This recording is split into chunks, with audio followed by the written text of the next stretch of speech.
ये जो कीड़ा घुसा है ना दिमाग में कि वो छोटा है और हम बड़े हैं, इसी कीड़े ने आज हमारे समाज की दुर्गति की हुई है।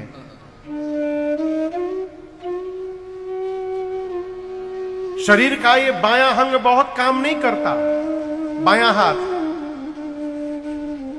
करता है काम नहीं। लेकिन बायां हाथ जब नहीं रहेगा शरीर में ना, तब इसके मोल का पता चलेगा। जिस कार्य को दाहिना हाथ नहीं कर सकता है, उस कार्य को बायां हाथ करता है हमारा।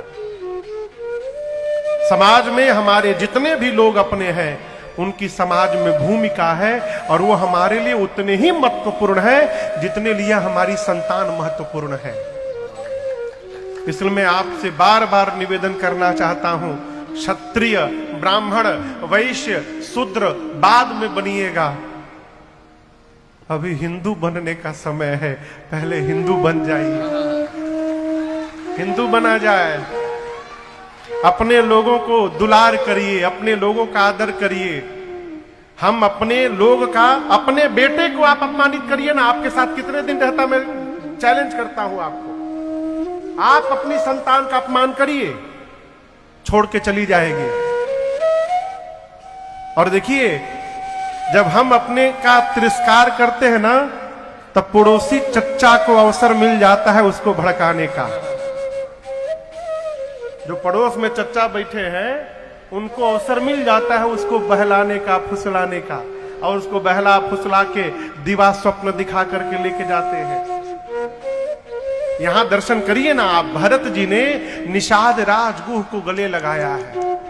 यदि भरत जी गले लगा सकते हैं, राम जी शबरी के घर में जाकर खा सकते हैं, तो हम और आप राम के भक्त होकर क्यों नहीं जा सकते? शरीर में बीमारी लग जाए और डॉक्टर साहब कहते हैं 1 बोतल खून ले आइए, तो कोई भी ब्लड बैंक में नहीं पूछता कि ब्राह्मण का है कि क्षत्रिय का खून है। पूछता है क्या? उस समय तो जो भी मिले आप अपने रक्त में चढ़ा लेते हैं। यदि आप एक शूद्र के रक्त को चढ़ाने को तैयार हैं, तो उस शूद्र को गले लगाने के लिए क्यों नहीं तैयार हो रहे?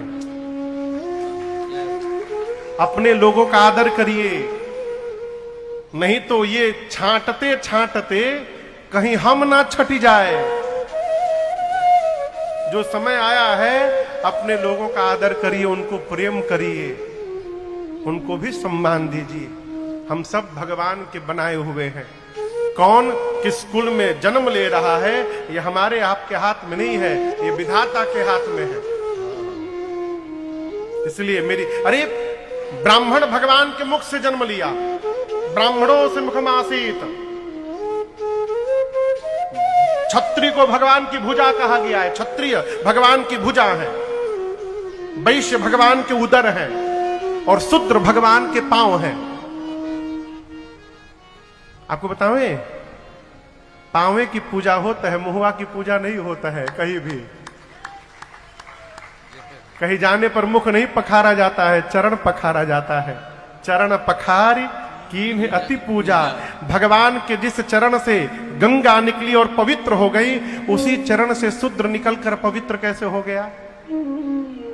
ये सब राजनीति का विषय है। हमको आपको बांटने के लिए बड़ा छोटा बना के रखा गया है, इसको समझिए।